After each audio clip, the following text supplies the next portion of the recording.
How to use email on an LG phone. LG phones use Google's Gmail as the default mail application, as Android users generally have a Gmail address they use on their devices.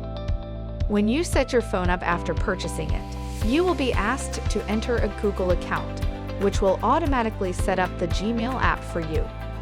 When you open the Gmail app, you will see a Compose button at the bottom right, so you can create and send emails.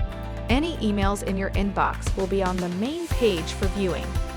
At the top of the main Gmail page is a search bar you can use to search your entire Gmail account to find a particular email.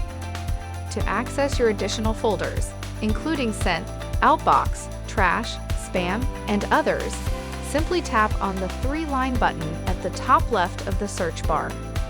From this menu, you can also access your Google Calendar and contacts, as well as settings for the Gmail app.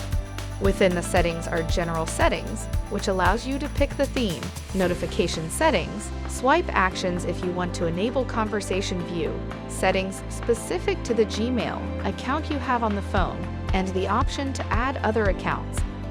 When you choose Add Account, you can choose to add another Google account, Outlook, Hotmail, and Live, Yahoo, Exchange, and Office 365, or others. This enables you to check your email in the Gmail app no matter what your email address is. Thank you for choosing LG. We hope you enjoy your phone. For further assistance, you can easily find our contact information on the LG.com website. Go to the support menu to ask us more questions.